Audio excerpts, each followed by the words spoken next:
Já compõe a mesa diretora conosco o professor Dr. João Tomás do Amaral, a professora Edmara de Lima e o desembargador José Renato Nalini, aos quais peço uma calorosa salva de palmas.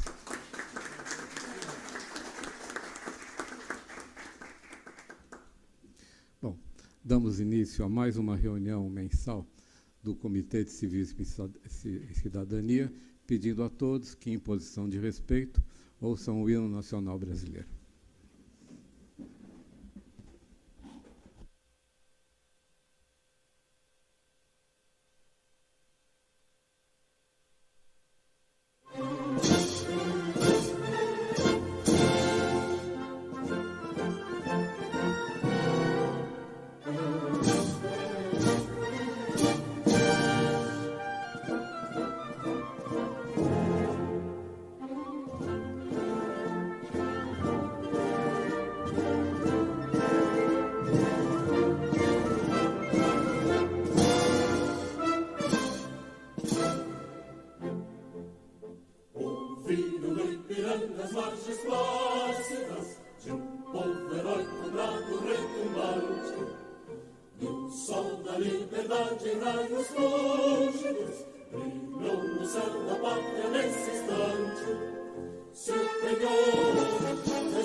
Uma saudação ao Pavilhão Nacional e demais bandeiras que compõem a Panóplia.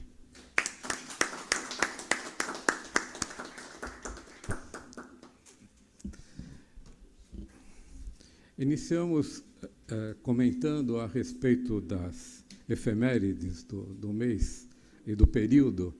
Como não tivemos nenhum contraditório, consideramos que todas estão corretas, justas e perfeitas. Passamos, então, em seguida, à ordem do dia. A ordem do dia consiste na comemoração do Dia do Professor. Esse dia marcante para todos nós que estamos aqui, tenho certeza absoluta de que cada um de nós tem algo a dizer com relação à sua fase escolar, aos seus professores, um que marcou mais, outro que marcou menos, se é que me entendem. Eu tenho um histórico interessante, fui professor durante muitos anos, lecionei biologia em universidades e colégios, mas tem um fato que marcou a minha vida enquanto lecionava. Nas aulas de biologia, a gente tratava de tudo, menos de biologia, né? Que, sobretudo no curso colegial, que engenheiro que gostaria de saber a vida da drosófila, por exemplo, né? Ou a fase reprodutora da ameba, né? Então, nós fazíamos um círculo e debatíamos, isso nos anos 70, né? 78, 79, uma vez, e eu ganhava muitos presentes. E, uma vez, uma aluna me presenteou com algo diferente. Eu ganhava muita caneta, por exemplo. Eu tenho uma coleção de Parker, 21, 51, Mont Blanc, mas ela me trouxe uma maçã. Bom, isso não era tão habitual, já que isso caiu um pouquinho de moda, já nos anos 70, mas aquela maçã com uma frase que me marcou profunda e eternamente. Era sobre professor. E ela escreveu o seguinte: todo professor educa, e a educação gera uma espécie de ponte que liga o poder do conhecimento ao mundo. Aquilo, a abrangência, sobretudo de algumas palavras, né, como ponte, como poder do conhecimento, mas, sobretudo, e, na verdade, depois, conversando com ela, hoje ela é uma médica famosa, conversando com ela, eu falei, você sabe o que me marcou naquela sua frase? Eu falei assim, não, eu acho que o simbolismo, talvez. Eu falei, não. A primeira parte, a primeira palavrinha, todo professor.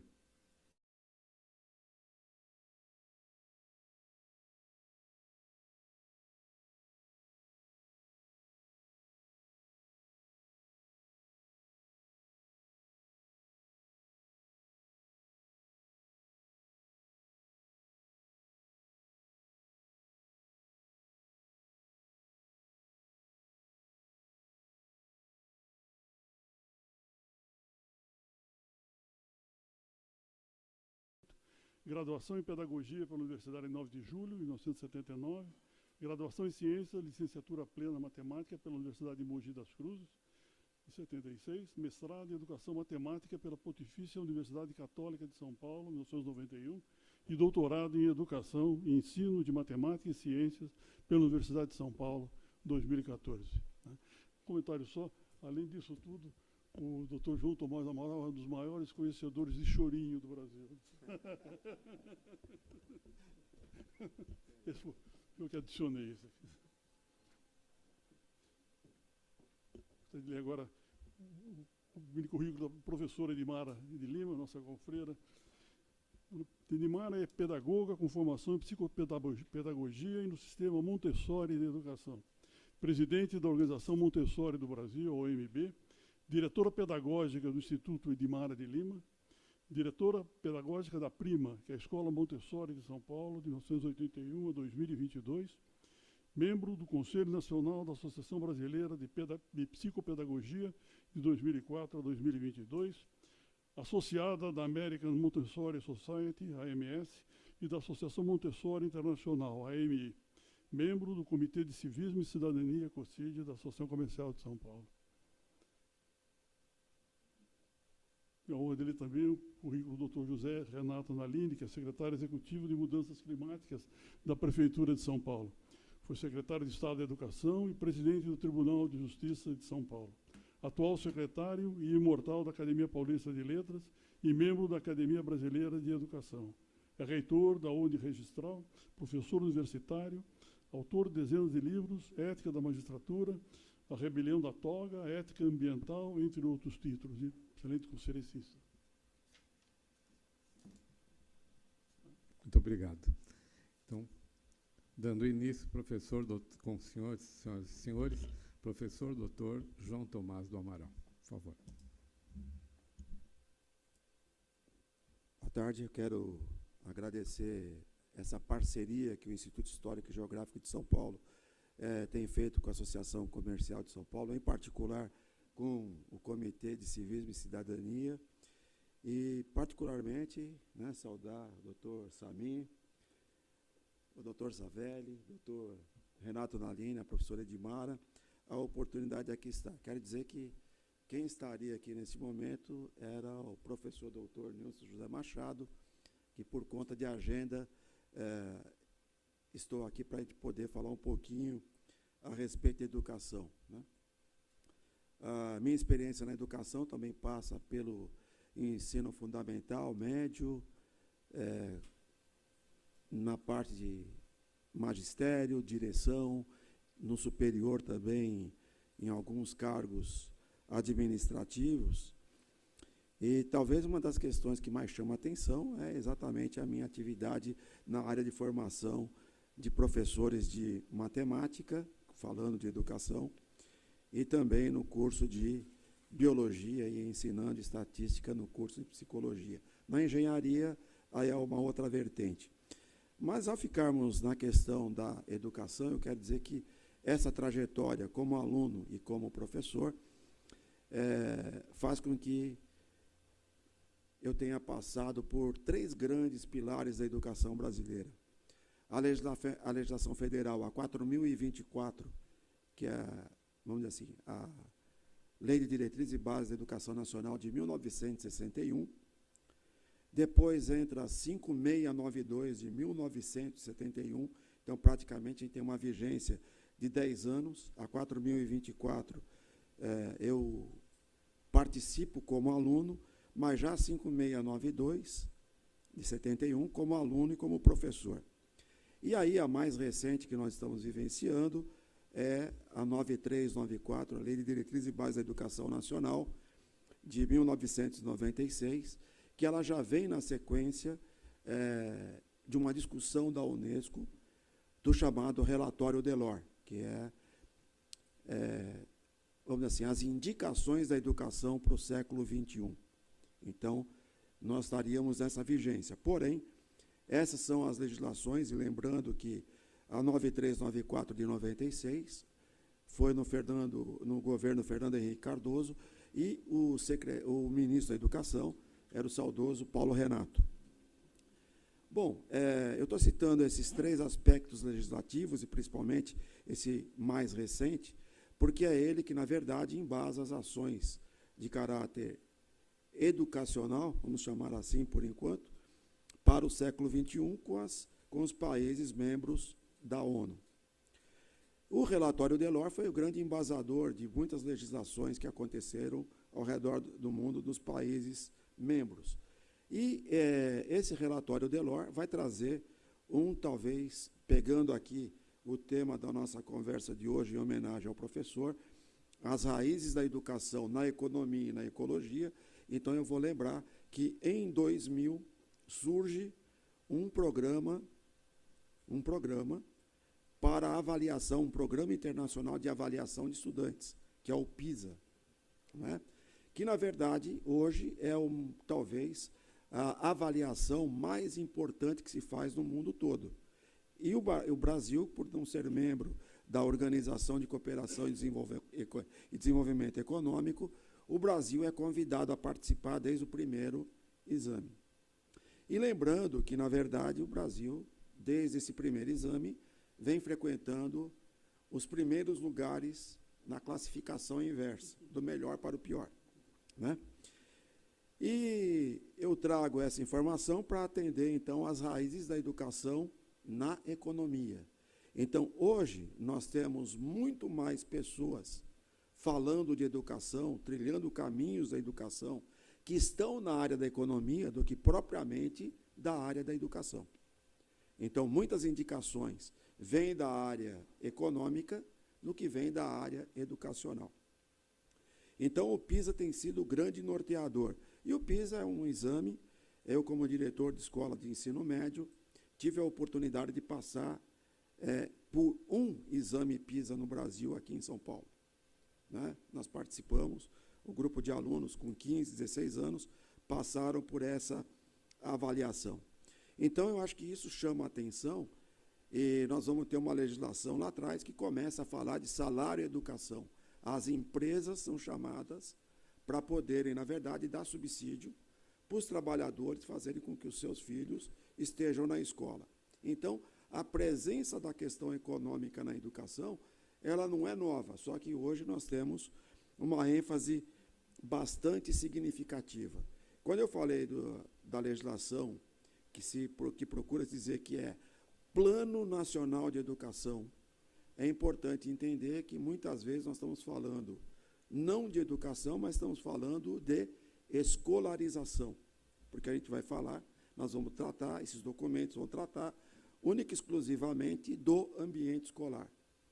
Então, eu adaptei um artigo de 1900 e... deixa eu ver aqui quando foi que eu escrevi, 2017, eu adaptei para essa tarde, mas não vou ler o artigo, vou citar alguns pontos, em que, nesse artigo, eu procuro mostrar a distinção entre a palavra educação e a palavra escolarização. E hoje em dia, na verdade, existe uma exacerbação da utilização da palavra educação. Né? Então, hoje em dia, você tem educação alimentar, educação física, que a gente não sabe se é a física do exercício físico ou se é a física da mecânica de Newton ou a mecânica do Einstein. Educação de trânsito, educação sexual.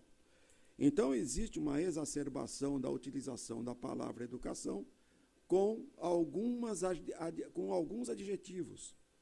Por outro lado, a educação, muitas vezes, ela é confundida com aquilo que vem de maneira muito mais ampla, e, às vezes, nós estamos usando a palavra educação quando, na verdade, está se reportando somente ao ambiente escolar. Né? Então, existe essa confusão. Quando se utiliza a palavra escolarização, fica muito claro que tudo que é feito é relativo ao ambiente escolar. Então, existe uma distorção menor. Só que, na verdade, o radical escolar também tem uma exacerbação na sua utilização. Por exemplo, vai ser comum encontrarmos em várias legislações alimentação, não educação alimentar, mas alimentação escolar, que é a alimentação feita na escola. Transporte escolar, que é o transporte destinado a transportar alunos, professores e assim vai. Então, a palavra educação e a palavra escola ou escolarização tem um caminho aí um tanto quanto, às vezes, um pouco tortuoso para poder ser compreendido. Então, muitas vezes eu costumo dizer que documentos oficiais que chamam a atenção e que têm a palavra educação, muitas vezes eles não tratam da educação como um todo, eles tratam, de fato, do ambiente escolar. Então, eles estão falando muito mais de escolarização do que propriamente de educação. Eu acabei me apoiando também, em alguns escritos do professor Nilson, em que ele, no livro Projetos e Valores, onde ele traz a ideia, né, a educação como algo voltado para a cidadania, né, eu quero crer que tem uns trechos aqui que vale a pena, que eu separei, acho que vale a pena nós observarmos aqui. No artigo eu coloco até a definição que se utiliza para a educação e escolarização, contida no Aurélio, um dos dicionários mais conhecidos. No livro Educação, Projetos e Valores, o professor Nilson coloca o seguinte: projetos e valores constituem os ingredientes fundamentais da ideia de educação. Né? E lembrando que, por um tempo bastante significativo na Espanha, se falava em educação voltado para valores, né? Para valores. Então, isso também vem com algumas raízes externas.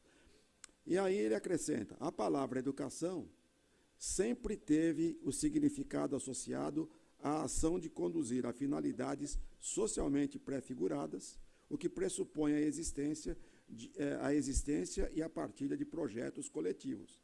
Então, não se isola aquilo que pode acontecer na escola, mas é algo bem mais amplo. Nesse mesmo livro, ele cita sobre a crise na educação. E aí tem um escrito de Hannah Arendt que fala sobre a crise na educação. Vale a pena depois olhar. Ele diz o seguinte: a crise na educação significa sempre ausência ou transformação radical nos valores e ou ausência ou transformação radical nos projetos, tanto pessoais quanto coletivos, né? E aí, para ver que a questão da escolarização é importante nós lembrarmos um dito popular que diz: educação vem de casa, né? Então, já começa na chamada educação familiar. Uma outra citação bastante interessante, aí vai vincular com a ideia de cidadania: a garantia da efetiva articulação entre interesses, entre projetos pessoais e coletivos, é, no entanto, uma tarefa permanente em todos os lugares do mundo. A construção de tal articulação é o sentido maior da ideia de cidadania e o objetivo mais nítido da educação. Só que tem uma coisa bastante interessante, né? É reduzir, né? Talvez o elemento mais fundamental na questão da educação não é a cidadania, o elemento fundamental, o mais amplo, é a pessoa, é a pessoalidade. Fazendo um reducionismo da pessoa à ideia de cidadão é a mesma coisa que pegar o cidadão e reduzir à ideia de consumidor, não é? Isso é um reducionismo um tanto quanto muito pequeno, ou seja, um reducionismo estranho. Então, vejam, a ideia de tanto é que você tem aí, às vezes, a pomposa articulação entre o que se fala educação para a cidadania. Não, nós temos que trabalhar, ou seja, temos que ter uma educação voltada para a pessoalidade, porque a cidadania é um aspecto da pessoa, né? E uma das coisas aqui, talvez, que vale a pena a gente destacar, é que, quando se fala da pessoalidade, a pessoalidade é o âmbito das diferenças, e a cidadania é o âmbito da igualdade, da esfera legal, né? Então, é importante entender que nós estamos aqui numa sala em que todos nós estamos sujeitos às mesmas regras, às mesmas normas legais, mas cada um de nós aqui tem os seus aspectos, as suas peculiaridades, e somos todos diferentes. E nós estamos falando de diferença, nós não estamos falando de desigualdade, que é outra coisa. Então, é importante entender que, no aspecto de se compreender as palavras, a diferença, nós tratamos a diferença e não estamos querendo, na verdade, eliminar as desigualdades. Então, acho que já está quase chegando no meu tempo, né?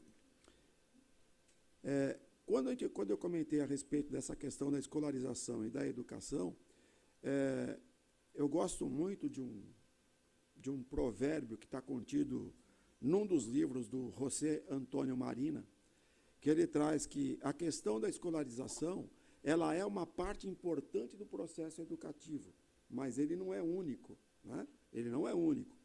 Então, o processo da educação é uma coisa muito mais ampla. Nós precisamos de todas as vertentes da sociedade para que nós possamos ter um processo educativo mais amplo. E, para encerrar, eu já fazendo esse chamamento que eu encontrei num livro do José Antônio Marina, é que uma tribo Zulu tem um pensar, acho que a linha de pensamento é mais ou menos nesse sentido, que diz o seguinte: para se educar uma criança, é algo tão responsável que nós precisamos da tribo toda. Tá certo? Então, veja, quando se fala em escolarização, em educação, é importante nós entendermos as diferenças dos termos, do que nós, de fato, estamos tratando, né? E do que nós queremos. Então, isso aponta onde estamos e para onde queremos. Vivemos dificuldades? Vivemos, e muitas. Só que a questão relativa à educação é isso. Ele é chamado como a grande luz no fim do túnel, só que a educação como luz no fim do túnel tem que ser tratado com muita responsabilidade, com muito cuidado, Por quê? Nós temos que evitar que essa luz no fim do túnel não seja um trem no sentido contrário. Porque um desvio em educação, nós levamos gerações para corrigir. E nós estamos atrasados há muito tempo em corrigir muitos caminhos relativos à educação. Aliás, nós temos avaliações demais, estão sobrando avaliações, e temos ações de menos. E as ações, eu vou dizer, quando eu citei as 3 legislações, passando como professor, como diretor, no ensino fundamental, médio e no superior, eu vou dizer uma coisa para vocês. Foi pura mudança burocrática. Nós tínhamos que entregar documentos diferentes para a Diretoria Regional de Ensino ou para o MEC. Eu atuei no MEC, no CNPq, na CAPES, como avaliador de cursos universitários e projetos. Muitas vezes era mudança só de documento. E uma das coisas que nós podemos constatar é que essa trajetória tem apresentado uma sala de aula cada vez pior. E um resultado cada vez está aí. Ó. Citei o PISA para nos mantermos fiel ao título da discussão hoje, as raízes da educação na economia. Então, veja, nós estamos atendendo a uma questão de mercado e lembrando que educação lá atrás, lá na Grécia clássica, não era o trabalhador que estudava, né? Os chamados escravos estavam sujeitos a outras coisas. A educação era um aspecto cultural. E hoje nós temos uma educação voltada fundamentalmente para o mercado de trabalho, que tem um outro nó, que nós estamos vivenciando, que é que profissional nós queremos com tanta variabilidade nessas mudanças de trabalho que nós temos nos tempos atuais, principalmente com as novas tecnologias. Quantas profissões caíram, quantas surgiram, quantas vão cair e quantas vão aparecer. Então, nós precisamos educar para o mercado de trabalho, sim, mas nós temos que ter uma pessoa que esteja preparada para poder estar de forma bastante fundamentada nos seus conhecimentos para poder organizar essas variações de mudança até de perspectiva de trabalho. Acho que é isso aí. Agradecido.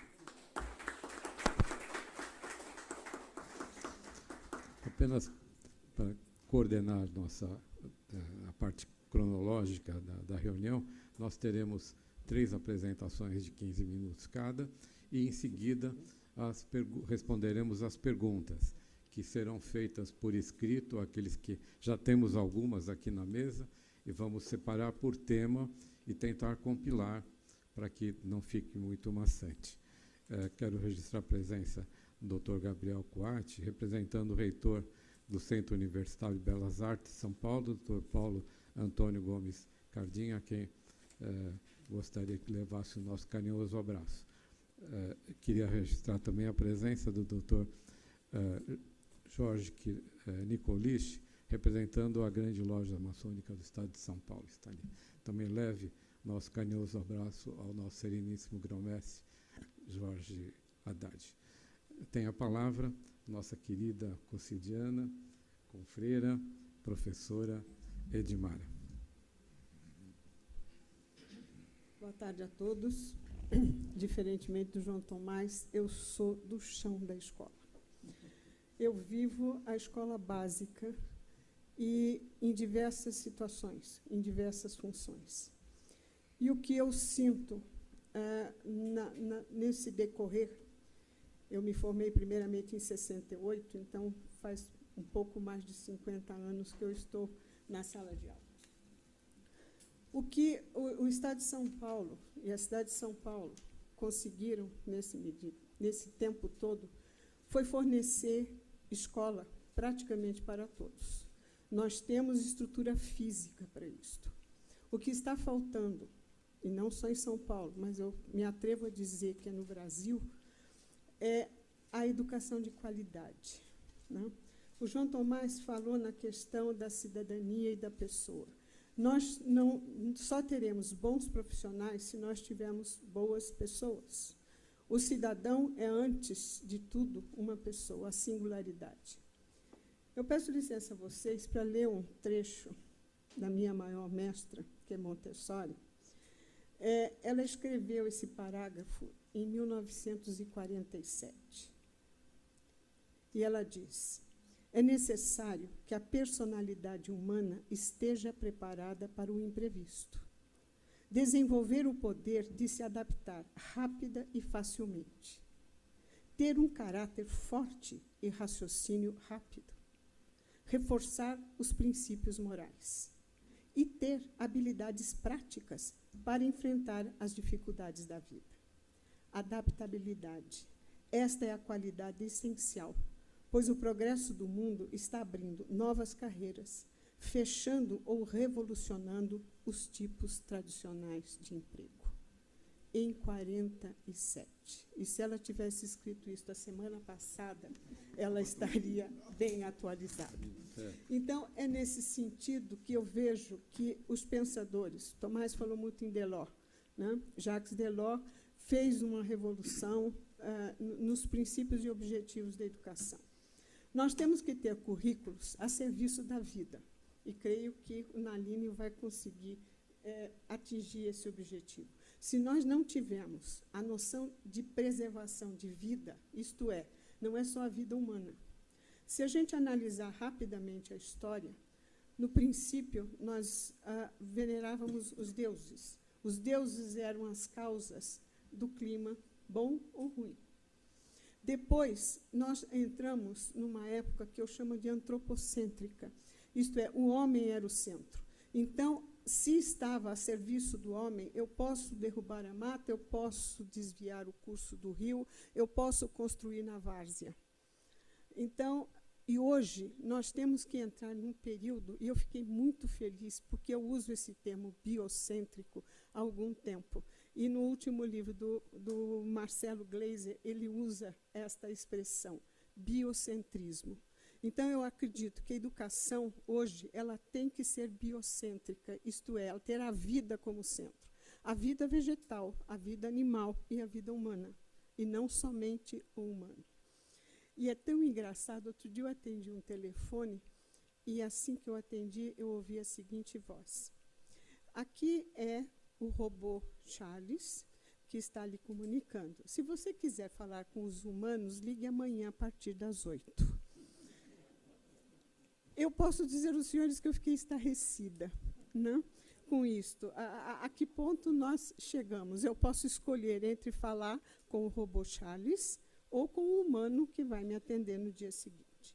Então, eu colocaria que hoje nós precisaríamos batalhar por currículos que estivessem a serviço da vida. A outra coisa que eu vejo assim, a universidade é endeusada, ela é fechada. A universidade precisa ir para o campo, ela precisa ir para o chão da escola, para o chão da engenharia, para o chão de um monte de coisa, né? E a escola, que é a instituição em que eu milito, precisa chegar mais na teoria. Nós precisamos de uma teoria que seja prática e que esteja a serviço da instituição. Hoje, o curso de pedagogia, por exemplo, ele está ultrapassado, no mínimo, há uns 50 anos. Eu fiz pedagogia entre 64 e 68. Aliás, foi uma época interessante para frequentar qualquer universidade neste país. Mas o currículo não mudou. E, na época, o curso de pedagogia não formava professor, ele formava diretor e orientador.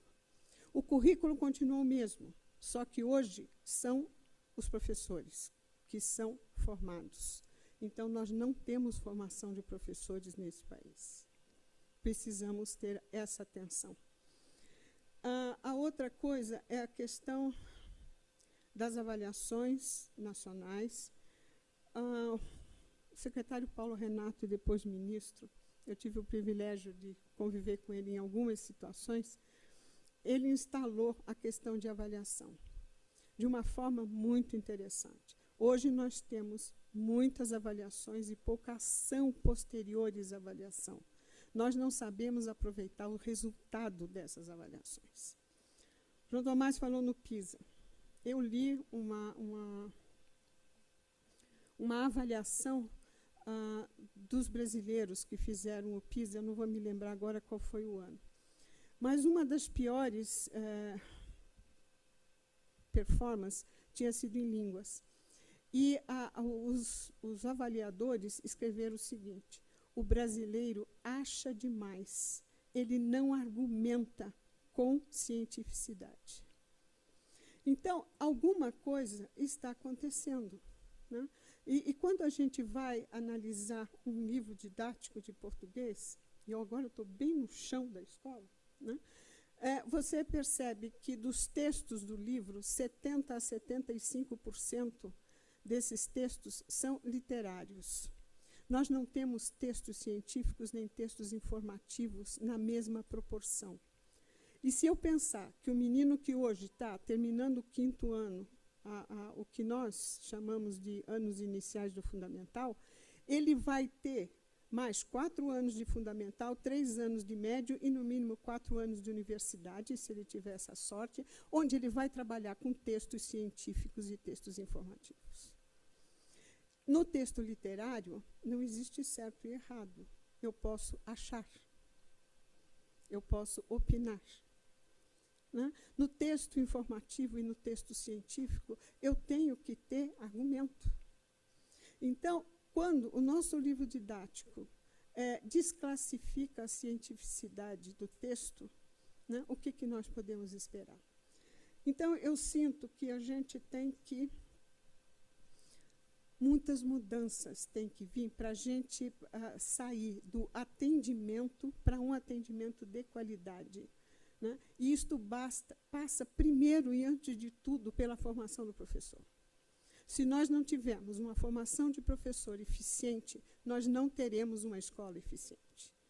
E hoje, algum tempo atrás, eu estava me queixando da dificuldade de selecionar professor para a escola onde eu atuava. E eu achava, e algumas pessoas concordavam comigo, que eu era exigente demais, ou que eu não estava fazendo uma avaliação correta. Mas quando eu encontrei diretores de escolas de ponta em São Paulo com a mesma queixa, eu disse, a coisa está séria. Né? Quando eu encontro um coordenador de um colégio que tranquilamente colocaria qualquer aluno na nota máxima do PISA, e ele diz, não consigo contratar professor, está difícil.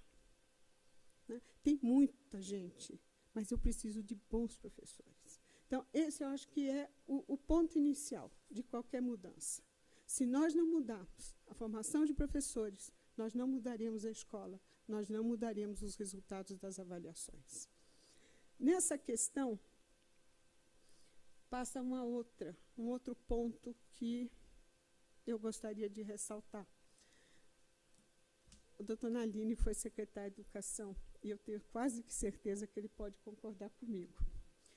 Nossas escolas não têm autonomia para atender a comunidade onde elas estão inseridas. Uma escola básica, na cidade de São Paulo, que atue no Bom Retiro, ela tem uma comunidade com determinadas características. Se essa professora sai daí e vai dar aula no Belenzinho, ela vai encontrar outra comunidade, outro nível de vocabulário, outra necessidade. E se ela resolve ser promovida e vai trabalhar na Vila Madalena, então a coisa muda de vez. Né? O que nós temos é que a regra, o currículo, a exigência de ação, inclusive de estratégias, são as mesmas. Para o Belenzinho, para o Bom Retiro e para a Vila Madalena, que são comunidades que ainda não estão na periferia. Eu não estou falando do Capão Redondo, eu não estou falando de Itaquera. Né? Então, se a professora que está ali, primeiro, e os senhores me perdoem a audácia, eu não gostaria de ser diretora de uma escola municipal ou estatal. Porque eu não posso escolher os professores. Eles chegam para mim, né? E eu tenho que trabalhar com eles. Eu não posso determinar qual é a filosofia que aquela escola vai ter. Se eu vou numa escola privada, certo ou errado, eu gosto ou não gosto, ela tem uma filosofia e todo mundo vai ter que rezar naquela cartilha, porque se não rezar naquela cartilha, ele vai embora. Né? Eu me lembro de uma vez, teve uma época da vida que a gente, para pagar o aluguel da escola, a gente dava curso todo fim de semana. E aí chegou uma diretora de uma escola estadual e disse assim para mim, estava na fase de implantação do conceito da Emília Ferreiro nas escolas estaduais. ela disse assim, eu tenho 18 salas entre primeiro, segundo e terceiro ano. Eu só tenho 4 professoras que aceitam estudar a dona Emília Ferreira. Os outros não querem, e eu não posso fazer nada. Ora, se uma diretora não pode coordenar o tratamento pedagógico da sua escola, eu não posso esperar grandes resultados. Os senhores, na maioria aqui, são empresários. Se os seus funcionários disserem que a ordem de merchandising que vai ser usada na empresa não vai ser aceita, o que a empresa vai acontecer? Vai falir. Ou esse cara vai embora. Então, nós temos algumas burocracias em excesso. E se a gente pensar em termos de Brasil, né, eu tenho um livro didático aprovado pela Secretaria, o PNL, que serve a Florianópolis, que é uma cidade extremamente europeia, e serve a Boa Vista, que é uma cidade de características indígenas. Eu fui a Boa Vista fazer uma palestra, e mais da metade da minha plateia era indígena, né? E eu fiquei assim, surpreendida. No final, eu aprendi mais do que as notícias que eu fui levar. Então, hoje, nós temos uma escola que faz de conta que ensina, meus senhores. E nós temos alunos que pensam que aprendem. Então, quando chega numa avaliação, não consegue destrinchar um texto, não consegue resolver um problema de matemática, não é nem pelo cálculo que ele tem que fazer, é que ele não entende o texto do problema. Né? Nós temos bibliotecas, boas bibliotecas até, mas são fechadas, não são circulantes. E eu escutei justificativas do tipo, mas se eu abrir a biblioteca, estrago os livros.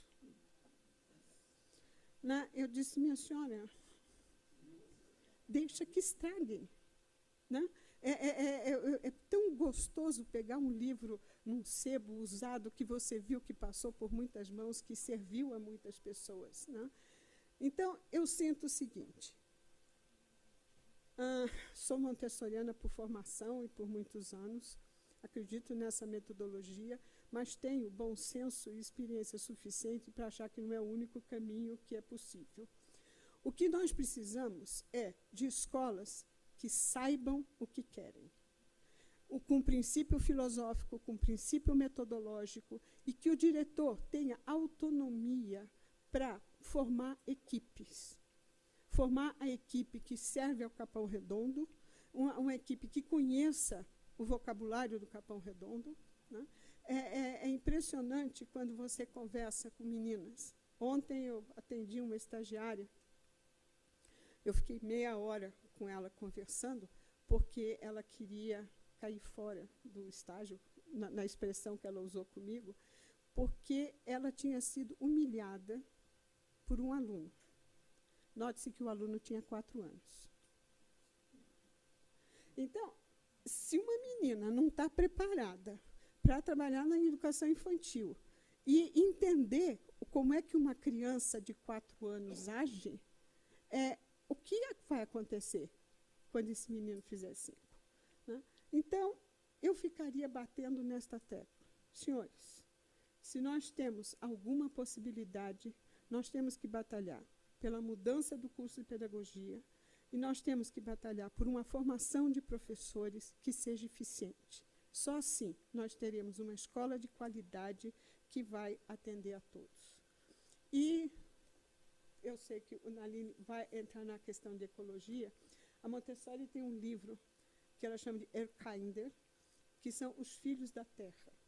Ela diz que os seus alunos devem ser, antes de mais nada, na adolescência, os filhos da terra. E ela diz que o adolescente que trabalha a terra, o trabalho com a terra é terapêutico.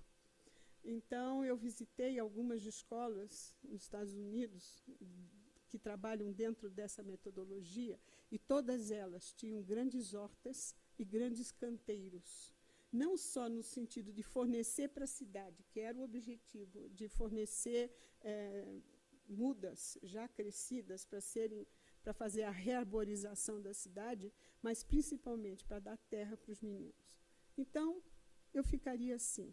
Se nós tivermos escolas que criem os filhos da terra e que esses filhos tenham uma noção de singularidade na sua pessoa, nós teremos aquilo que ela sonhou e que o Delors também coloca no fim do seu relatório.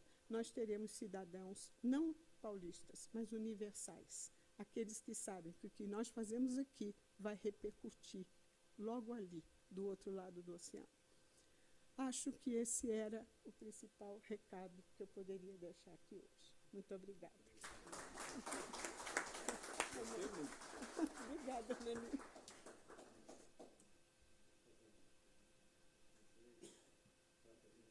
Eventualmente, anotar perguntas. As perguntas serão por escrito, uma ou duas verbalizadas, se possível, direcionadas a um dos palestrantes. Quero registrar a presença do Dr. Rafael Bresi, representando o escritório e diretor do escritório, Dr. Nelson Williams. Mande um abraço, Dr. Wilson. Nelson, por favor. Fazer um break ouvindo a nossa confreira, doutora Francis.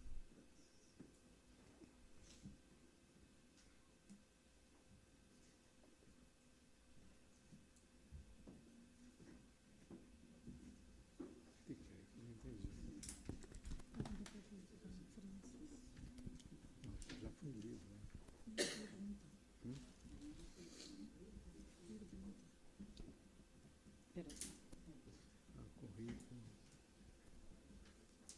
Esse daqui, acho que está bom.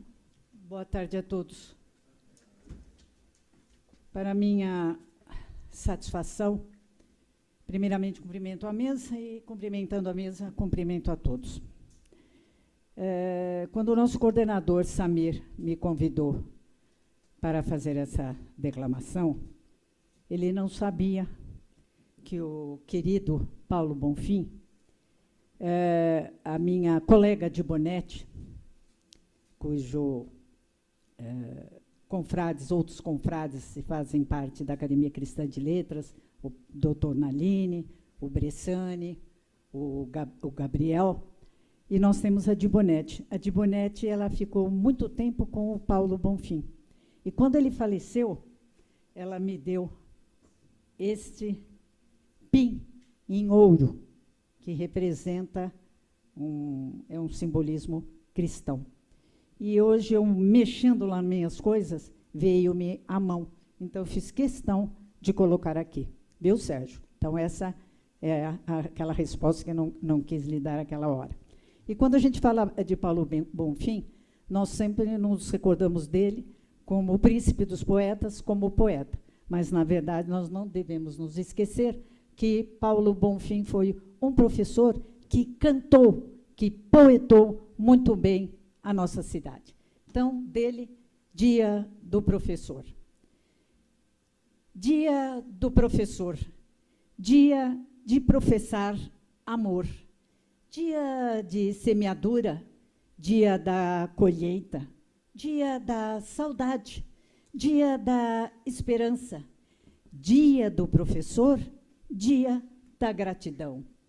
Na longura dos rincões, nas periferias da vida, nos subúrbios do sonho, na caminhada dos rios, nas caatingas, no cerrado, nos pampas, nos igapós, nas veredas do sertão, nos vilarejos, nas praias, na inquietação das cidades, somos infância de novo, trazendo a flor de um sorriso, a gratidão que floresce no Dia do Professor.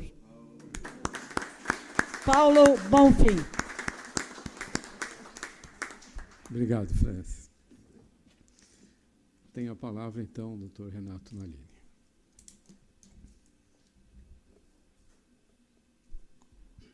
Doutor Samir, depois de ouvir essas manifestações, do Dr. João, da professora Edmara e esse poema do Paulo Bonfim, Eu não vou fazer a apresentação que estava programada, até porque ela é muito superior a 15 minutos.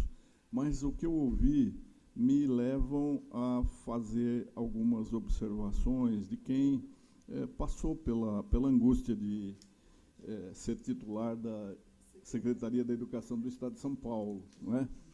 Para isso, deixando 5 anos que eu poderia permanecer no Tribunal de Justiça, que é a minha casa, de onde eu tenho tantas saudades, né?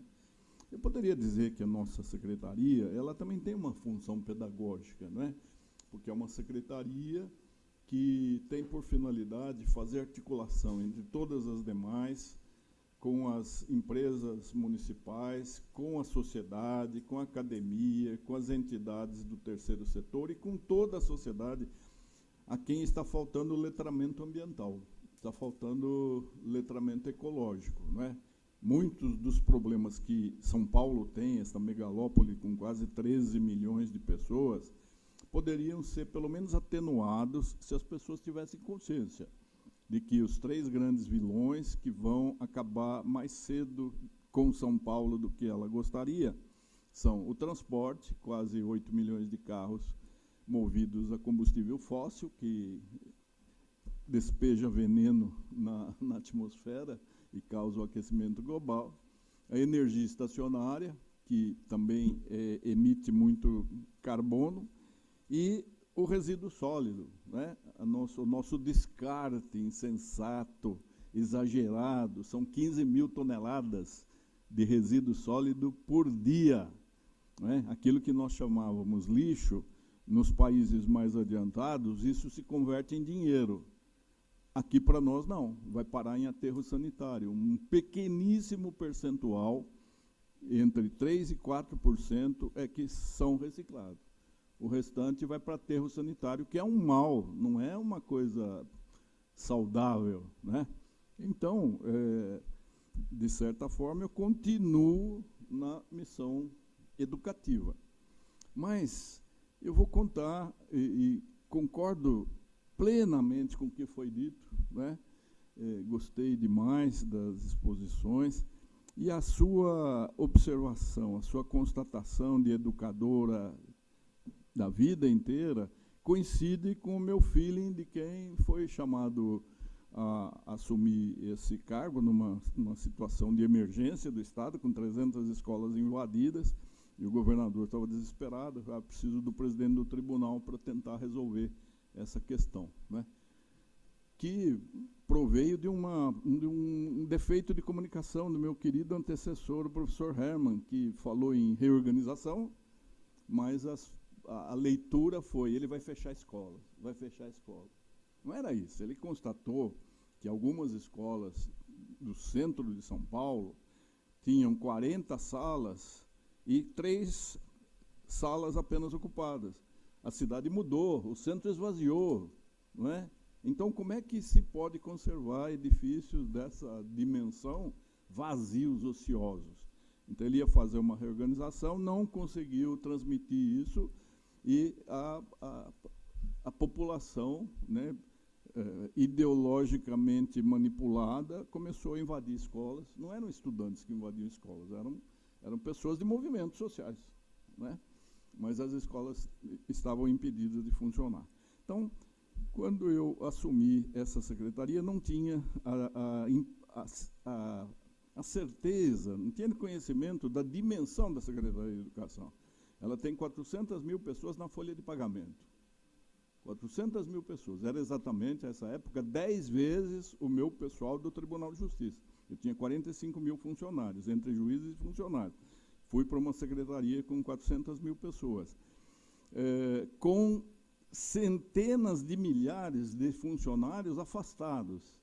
Então, a professora que tem amizade ou conhecimento com algum juiz eleitoral pede para ficar convocada no eleitoral, porque não quer enfrentar a sala de aula, né? E assim, nós temos 3 mil juízes no Estado de São Paulo, muitos deles são juízes eleitorais, então a pessoa fica ali vinculada a um cartório eleitoral e não vai para a sala de aula, né? Então, faltam professores, aí tem que fazer a tal categoria O, do professor transitório, né, que não é concursado, e esse coitado, para poder sobreviver, ele tem que dar 2 aulas em Itaquera, 2 aulas na Capela do Socorro, 3 aulas na Lapa, no mesmo dia. Então, com que paciência esse professor chega numa sala, numa era em que o Jacques Delors já tinha essa noção, há um declínio evidente dos valores, a crise dos P's, do professor, do pastor, do padre, do pai. Ninguém mais respeita ninguém. Então, na escola pública, o professor não é só ameaçado pelo aluno, e alunos grandes, porque nós temos hoje um avanço na medicina, que os meninos são altos, né, cresceram bastante, né, e eles ameaçam os professores. E se o professor chama atenção, os pais vão reclamar do professor. Os pais vão reclamar do professor, né? Então, eu fiquei impressionado que os alunos não sabem ler. Então, na 8ª série, não sabem ler. E o Ministério Público fazendo diariamente comunicações e pedindo providências. E como existe um professor em cada comarca, e nós temos 330 comarcas, promotores haviam que chamava a diretora e mandava fazer com que o aluno da 8ª série voltasse para a 1ª, porque não sabia ler. Né? Fazia a diretora assinar um TAC, um termo de ajuste de conduta. Não é? Então, por que não sabe ler? Porque não há mais alfabetizadoras. Acabou o curso normal. Né?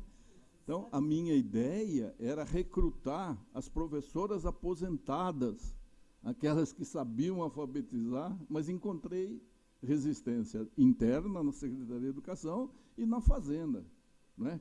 Como é que queria trazer mais professores? Tentei fazer um programa que eu acho que deu certo, que esse abandono da escola, né?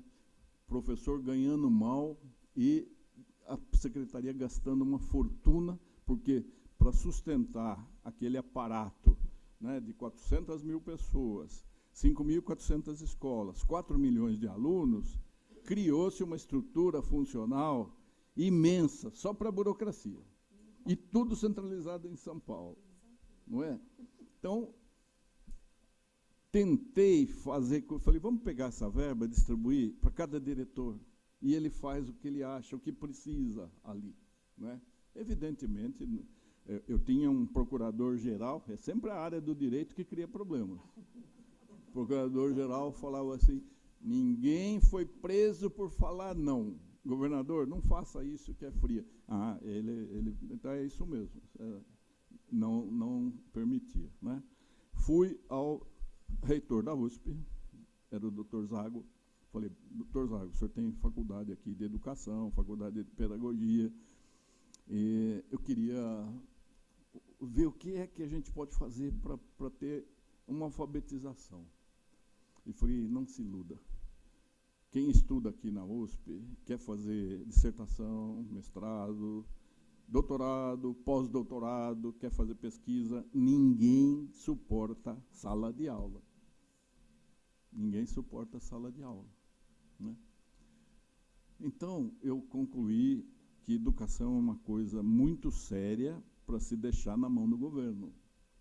A educação, ela tem de ser uma missão, e nisso o Constituinte de 88 foi extremamente sábio.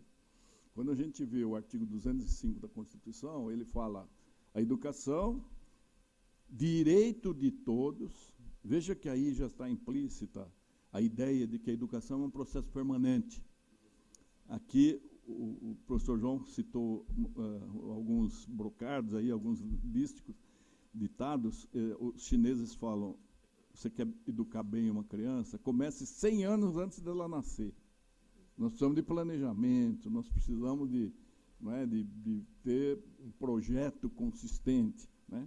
Então, esse direito de todos, ou seja, qualquer pessoa, em qualquer idade, em qualquer momento, tem direito à educação, e educação, formação, não é só escola, não, é aprender de todas as formas, com autodidatismo, com cursos soltos de extensão, com pós-graduação, com a leitura, né, que é indispensável.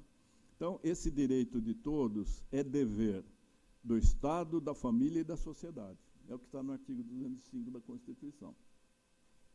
A família, na escola pública estadual, meu filho, em Poço Terrado, ela quer duas coisas. Ela quer que haja um transporte que aponhe a criança na porta da casa e deixe dentro da escola. Isso é fundamental. E a segunda exigência da família, que ela tenha alimentação manipulada. Almoço, arroz, feijão, ovo e verdura, salada, etc. No dia em que as empresas terceirizadas alimentar 5.400.000 crianças diariamente, é difícil. Então, as terceirizadas, às vezes, não pagavam. E aí, as cozinheiras não iam. Então, nesse dia, eu só podia atender Datena, Record, Jovem Pan. Como é que foi? E o governador, como é que faltou isso aí? Então, tinha que mandar a tal da merenda seca. A merenda seca é muito mais cara do que o almoço, porque vem num envelope ali, numa cestinha, vem bolacha salgada, bolacha doce, o bolo, pão, uma maçã, uma banana, um suquinho e uma coisinha de coco, um todinho e tal. É uma porção de coisa muito mais cara do que o almoço, Pesce. Mas era uma gritaria, né? Então,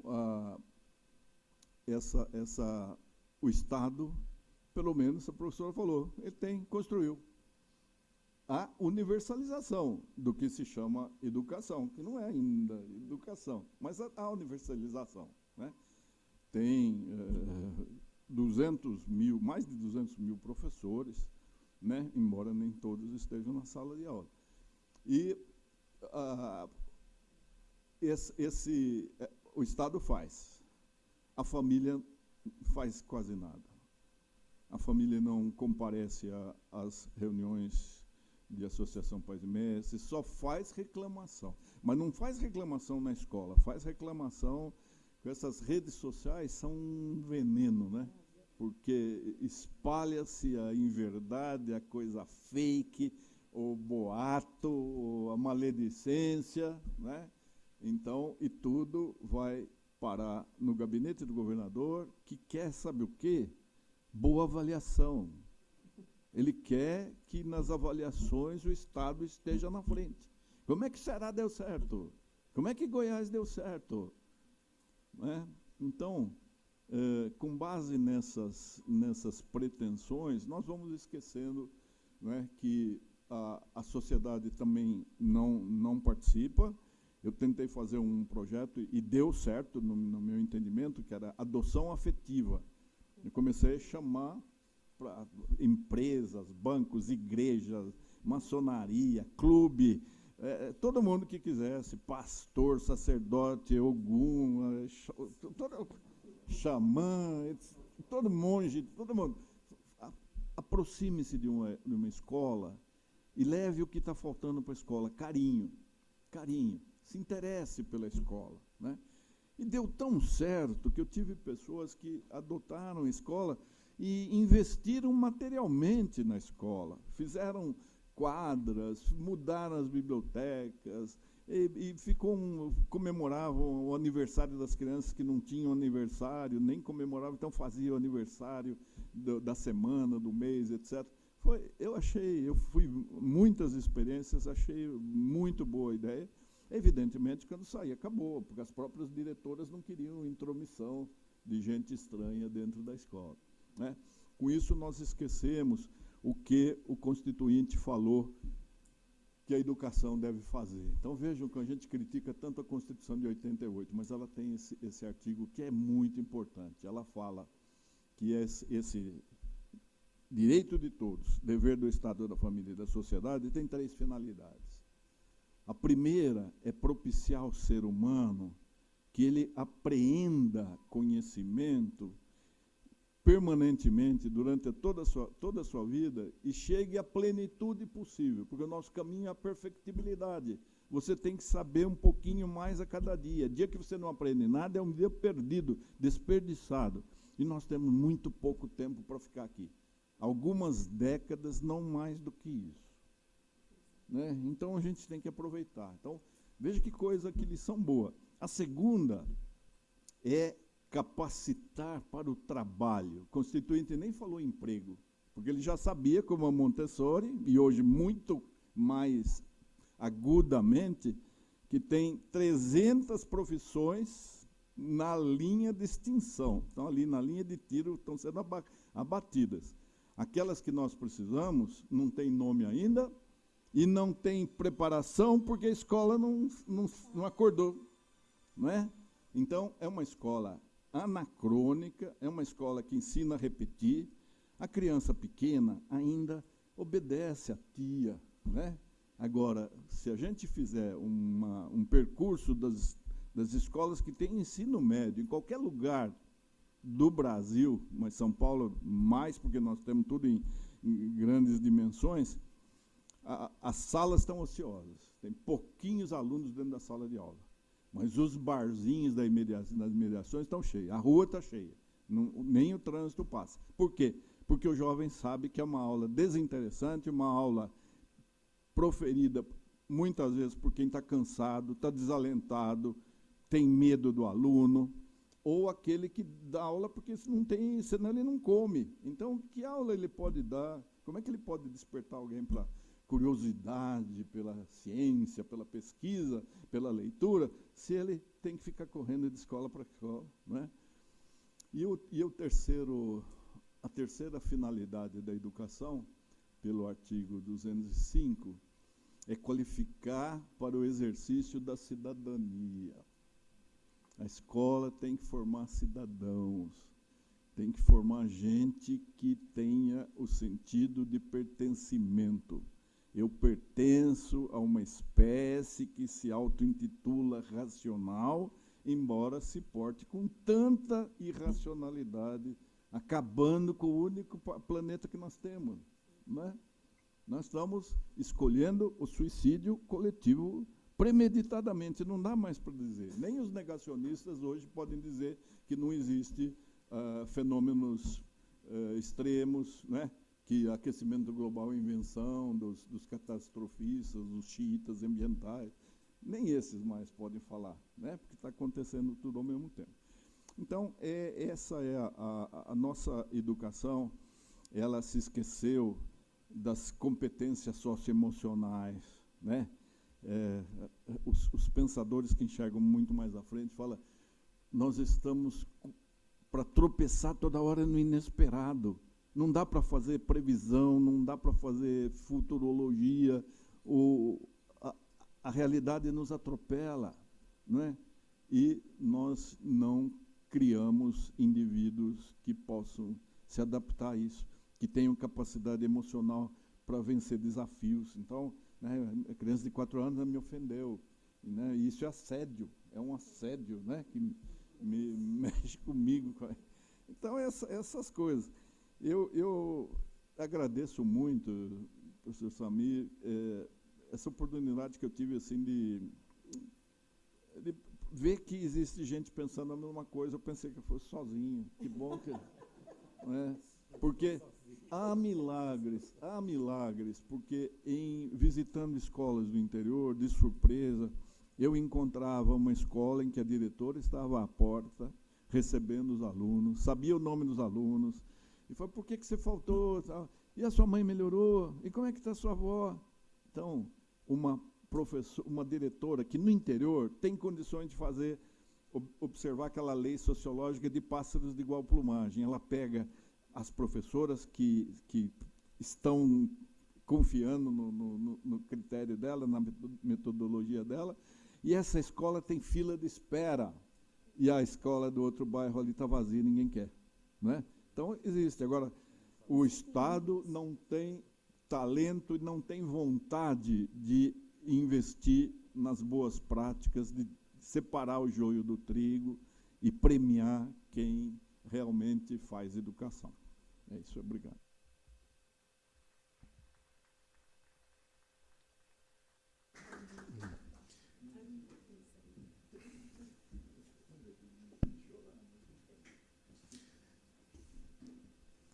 Bom, já temos várias perguntas aqui, mas uma delas pode ser verbalizada, porque eu confesso que não entendo sua letra, coronel.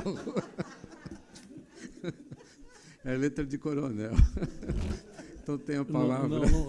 Não é. Minha mãe, que era educadora, um dia, quando eu já era coronel, falou assim: a sua letra é horrível. Eu falei: a culpa é da senhora. A senhora era professora? Por que a senhora não me batia com fio de ferro, fazia ajoelhar no milho? A senhora me tratava bem, por isso minha letra é assim. Eu ganhei 5 cadernos de caligrafia ao longo da minha carreira de presente de aniversário da minha equipe. Eu preciso melhorar. Eu faço uma pergunta ao meu eminente presidente, o senhor João Amaral, ao nosso desembargador José Roberto Nalini e também à professora Edmara, após essa... Eu sei que perguntar a gente não deve comentar, mas que tarde extraordinária. Que tarde extraordinária. Que profundidade, que choque de realidade, eu acredito, viu?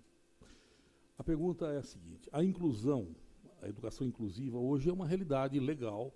Hoje a escola não pode mais recusar matrícula de um aluno que tenha necessidades especiais, enfim. Agora, dessa postura legal até a realidade da escola, particularmente a escola pública, o que é necessário fazer para que a educação inclusiva ela realmente possa ser viável? Hoje, em face de escolas que não têm segundo docente na sala de aula, as necessidades físicas da escola, o que é necessário fazer hoje para que a educação inclusiva possa se tornar uma realidade concreta? Eu acrescento à pergunta do confrade Arruda, a pergunta do confrade Vitor, levando em conta a recortagem da verdade e o processo cognitivo, como o professor deveria lidar com a atual dificuldade de comunicação no aprendizado? Posso começar? Tem que Ladies começar. first.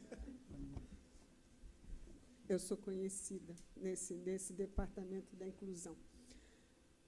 Primeiro, eu acho interessante quando a gente fala nessa inclusão integral. A escola deve receber qualquer necessidade especial. E eu penso assim, a engenharia tem hoje 47 especializações. A medicina eu parei de contar há algum tempo, né? Mas esse professor tem que ser especialista em TDAH, em TDA, em X frágil, em... Gente, a quantidade hoje que nós temos de classificação de necessidade especial é enorme. Quando eu me formei, só existia uma. Chamava-se DCM, disfunção cerebral mínima. Era um saco de gato. Ali ia qualquer pessoa que fugisse à normalidade, ou ao que a gente acha que é normal. As experiências de sucesso que eu vi é o seguinte. Primeiro, a escola ela pode atender desde que ela não se transforme numa clínica. A escola não é clínica, né? Então, tem que ter uma certa medida. O que está acontecendo hoje é que algumas escolas que recebem com competência essas crianças são exageradamente procuradas e elas chegam a ter salas onde tem 60%, 70% de alunos com necessidade especial. Isso não vai funcionar. O que eu vi de sucesso, que eu acho que é por aí que a gente tem que ir. Foi uma cidade nos Estados Unidos, o Wilmington, no estado de Delaware. O que eles fizeram? Eles montaram um centro de atendimento. Esse centro de atendimento atende a X alunos. Fizeram lá suas estatísticas e aquele grupo de profissionais poderia atender até 5 mil alunos. Em 5 mil alunos, eu vou ter, em média, 350 a 400 alunos com necessidade especial. A média é entre 8% e 10%. Nesse centro tem neurologista, tem fono, tem psicólogo, tem terapeuta ocupacional, especialista em Libras, por aí afora. Então, a escola X recebe um aluno com uma necessidade, alguém especialista do centro vai lá para orientar a família e o professor. Se dali a uma semana aparece alguém semelhante, ele vai ser enviado para a mesma escola, porque aquele professor já está sendo preparado.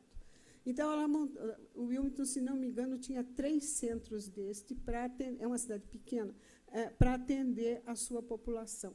isto resolve, porque o professor não sabe a diferença. Por exemplo, tem a síndrome de Tourette, né?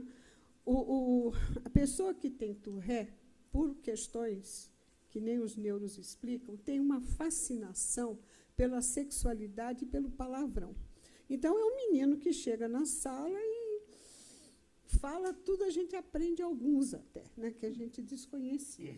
Então, precisa saber lidar com isso, saber como interromper, sem ferir, sem magoar, etc. É possível fazer isso, né? Ao mesmo tempo, uma criança autista, que, por exemplo, eu tinha um menino na escola que ele fazia isso aqui, mas ele fazia isso aqui numa velocidade e numa força que ele machucava as mãos. Então, eu comprei uma... Como é que chama quando mede o tempo com areia? Hoje, ampulheta. Isso. É que, depois dos 70, tem alguns vocabulários que somem. Eu comprei uma ampulheta e disse para ele que ele só podia bater no tempo da ampulheta, né? Aí ele parava. Dali a 2 minutos, ele voltava para a ampulheta outra vez. Mas aquilo começou a dar um certo controle.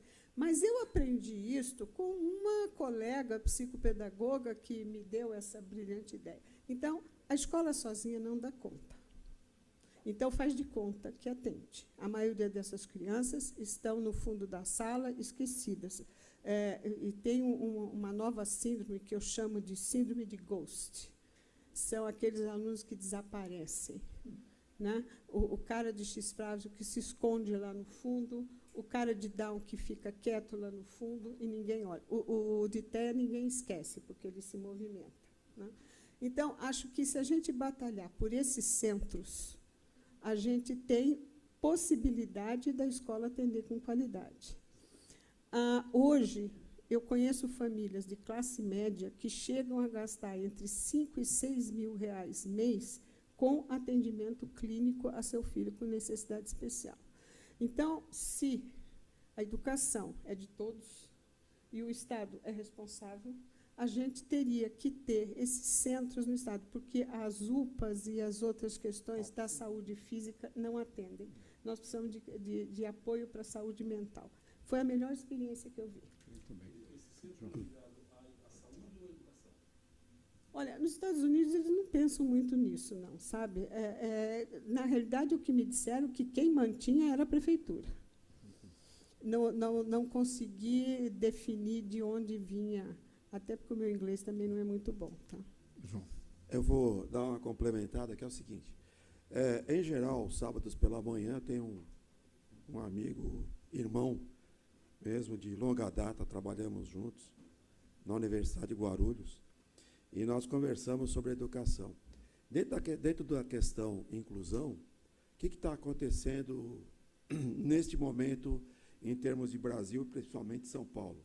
Escolas de alta referência hoje estão vivendo um problema seríssimo, que essa questão da inclusão está fazendo com que as famílias, quando o aluno tem alguma dificuldade, ela busca um profissional da área de saúde, principalmente um psicólogo ou um médico, né?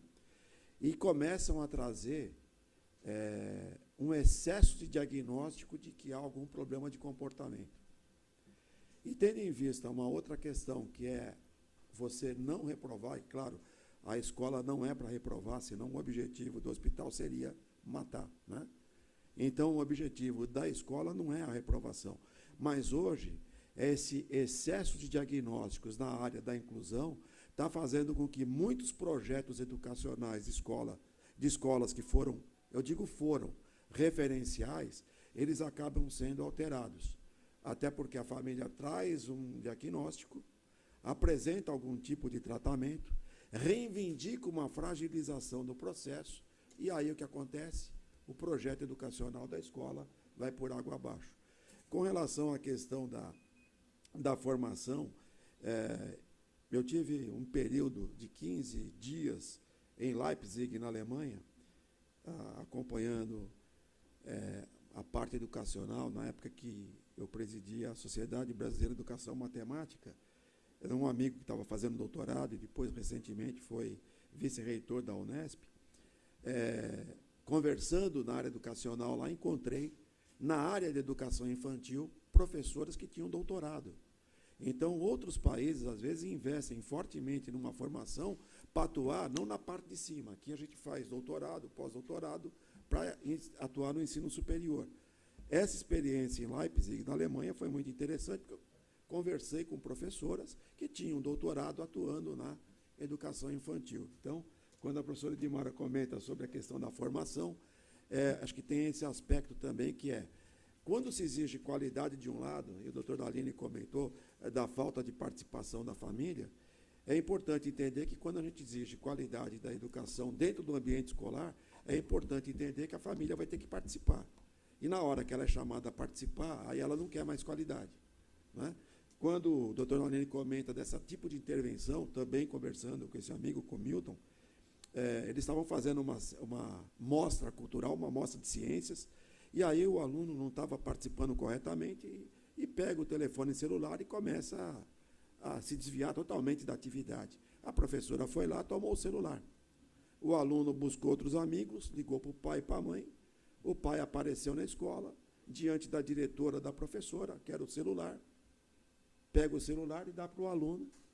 A diretora e a professora, nessa mesma escola referencial, ficaram sem qualquer tipo de ação. Tá certo? Quer dizer, então você fulmina a autoridade, e um dos pressupostos é sem autoridade não existe troca.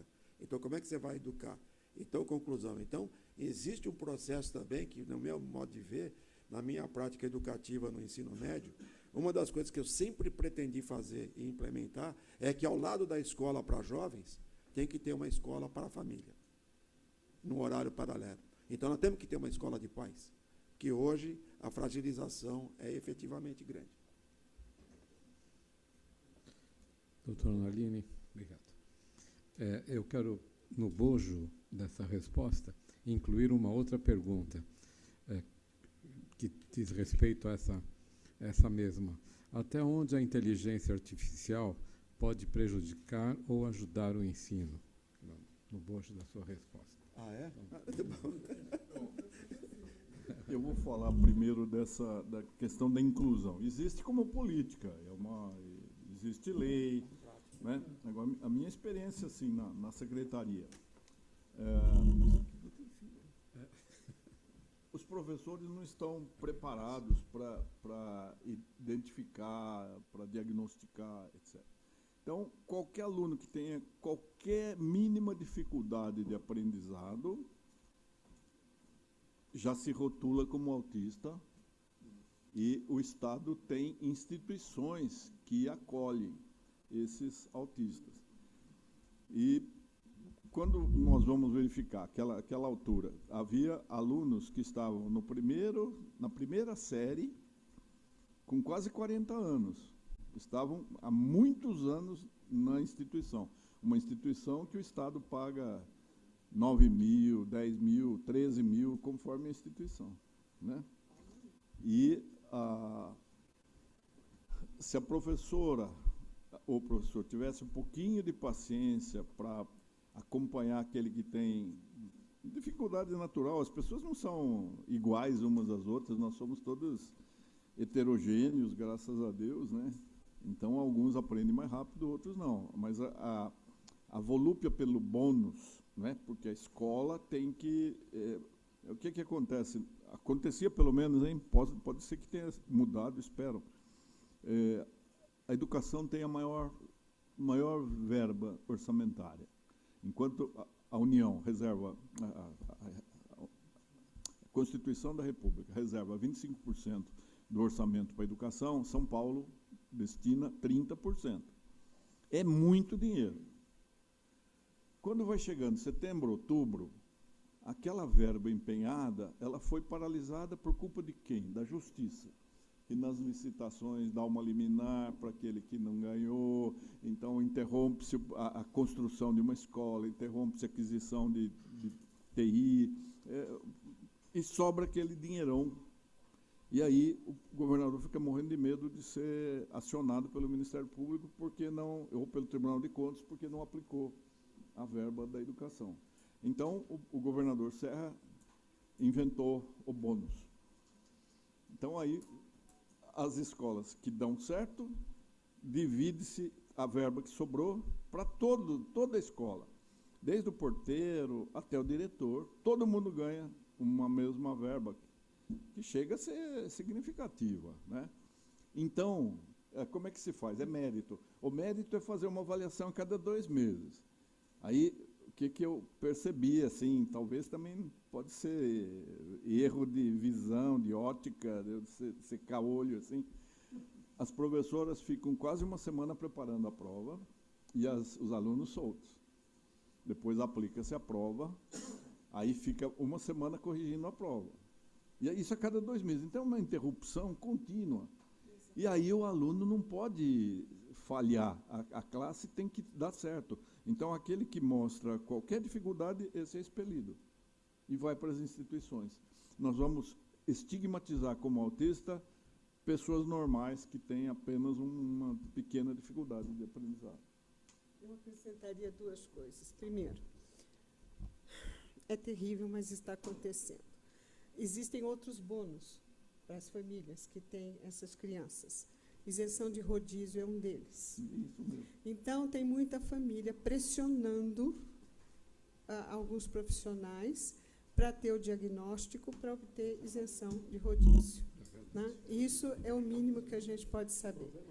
Eu concordo com o senhor. Eu não aguento mais. Eu estou sendo convidada, assim, eu dou essa palestra, eu já não sei quantas. Chama-se Os Caminhos do Encaminhamento. Né? E a minha maior plateia não é bem as escolas do Estado, mas são as escolas privadas. Né? O que eu esclareço nessa palestra? O que você avalia? Como é que você chega a uma conclusão se você deve encaminhar uma criança para avaliação ou não? Porque existem terríveis. Por exemplo, se um caso drástico, eu gosto de caso drástico porque exemplifica bem. Eu tive um aluno que a família foi para a praia na Páscoa e, quando eles voltaram, uma quadrilha tinha encostado um caminhão e limparam a casa, levaram tudo.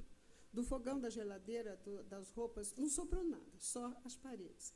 E esse menino entrou em surto, porque saiu toda a história dali, a mãe, etc., etc. Né? Era um caso, quer dizer, 3 meses depois, se alguém avaliasse esse menino, ia dizer que ele tinha alguma coisa. Não, era uma fase, ele estava reagindo a uma situação. Né? E ele ficou fora de sala. Né? Hoje ele é um médico ortopedista. E outro dia eu encontrei com a esposa e ele virou para ela e disse assim, foi ela que me salvou, porque ele, no desespero, ele subiu no telhado, você lembra, Vitória? E eu não sabia se eu chamava os bombeiros, a polícia ou os pais. Mas aí consegui convencê-lo a descer e ele ficou fora de sala. No ano seguinte, ele entrou na sala, virou para mim e disse assim, esse ano eu vou estudar. E resolveu. E ele foi estudar.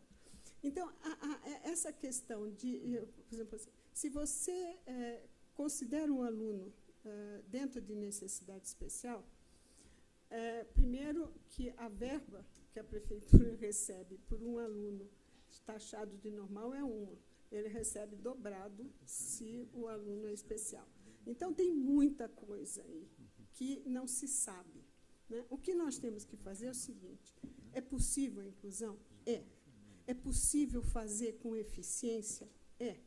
Só que nós temos que ter qualidade na avaliação e qualidade no atendimento dessas crianças. Não fazer de conta. É um longo caminho. Né? E essa é a história dos caminhos do encaminhamento. Eu vou contar, eu tenho até sonho com essa palestra, eu já sou capaz de estar dormindo. Posso pegar o gancho da pergunta da inteligência artificial? Bom, eu não sei quantos aqui são professores ou quantos passaram por escola atuando como professor. Bom, acho que todo mundo vai se lembrar dos mimeógrafos a tinta, a álcool, máquina de escrever Hamilton, Olivetti, máquina semimecânica, mecânica eletrônica, depois eletrônica, lembra? Nossos pais comentavam sobre isso, vamos passando. Né? Bom, isso para pegar o gancho da inteligência artificial. Né? Então é o seguinte, eu vou dizer que na minha prática educativa eu passei por vários instrumentos que tentaram entrar dentro do ambiente escolar. Começando pela questão das impressões, né? Mimeógrafo a álcool, a tinta, máquina de escrever mecânica, eletromecânica. né? Vai por aí afora. Aí entra o computador, a televisão, quando surge, tem um artigo, né, até do Bento de Jesus Caraça, falando, que eu acabei estudando no meu doutorado na parte de matemática, que ele faz um artigo sobre o cinema e a escola, né, a televisão. Quando chegaram os aparelhos de passar vídeo, cassete, as escolas introduziram. O que eu quero dizer é o seguinte, todos esses elementos são elementos meio para o processo educativo. A inteligência artificial também é um novo meio que surge, as escolas vão ter que se adaptar. O problema é assim, eu vou contar até uma matéria que eu recebi recentemente, que uma jornalista escreveu um artigo, que ela se inscreveu num curso de pós-graduação, e aí o curso pedia para que ela fizesse um texto. E aí ela, então, conta que ela joga o tema no chat GPT, e o texto é feito e entregue para essa comissão, e aí foi aprovado. Então, claro que a matéria era criticando o curso e a forma de ingresso. Então, eu quero dizer que a escola vai ter que se adaptar a essas novas questões. A inteligência artificial e todas as tecnologias que vieram, elas se aproximaram e entraram, por exemplo, quando surge a chamada lousa eletrônica. Como é que hoje as escolas têm lousa eletrônica? Algumas têm, outras não. Então, no âmbito da escola particular, da escola privada, eu quero dizer que muitas escolas, às vezes, não têm um projeto para poder desenvolver, mas acabam aderindo a essa questão dessas novas tecnologias simplesmente para fazer a cabeça como uma escola perfeitamente adaptada aos novos tempos para vender algo. Então, eu quero dizer o seguinte, a escola não vai conseguir correr atrás das novas tecnologias. Nunca, não vai. Mas tem uma coisa, a escola não vai nunca prescindir do trabalho entre pessoas. E quando eu comentei sobre as diferenças e não a desigualdade, o doutor Nalini também comentou, é importante entender que uma noção bastante interessante da engenharia mecânica é que a roda, as engrenagens, elas se movimentam na medida em que o macho e a fêmea casam perfeitamente para fazer rodar a engrenagem. Macho com macho, fêmea com fêmea não vai rodar a engrenagem. Então, é importante entender que tem que se trabalhar as diferenças, eliminando as desigualdades. E aí, tecnologia vai entrar? Vai, mas não vai resolver. O que vai resolver é, como foi dito aqui, é o trabalho interpessoal, né? E eu tenho uma frase que eu gosto muito, que eu levei um tempo para formular, que é o seguinte, o magistério não é somente a arte de ensinar, mas é, acima de tudo, a arte de fazer amigos, né? O relato da professora Edmara está aí, quer dizer, você consegue isso com muito processo de envolvimento pessoal. E não dá para ter um processo educativo sem ter um bom processo afetivo. Agora, isso não significa abrir mão da sua autoridade, né? Isso é outro papo. Mas é isso. Então, vamos à última rodada de debate. Nós temos vários questionamentos que se reúnem no seguinte. O confrade Paulo Sato diz que, diante de vários prêmios Nobel, medalhas olímpicas dos Estados Unidos, por que não se copia o conceito de educação daquele país? Tem uma pergunta também nesse contexto, como coibir o uso indiscriminado de celular e o bullying nas escolas, e qual seria a sua posição se as escolas públicas reintroduzissem na grade curricular a matéria organização moral e cívica? É complicado isso. Não ando politicamente. Eu tenho que fazer um meia-culpa. Eu consegui, do governador Geraldo Alckmin, que ele flexibilizasse a proibição do uso do celular em sala de aula.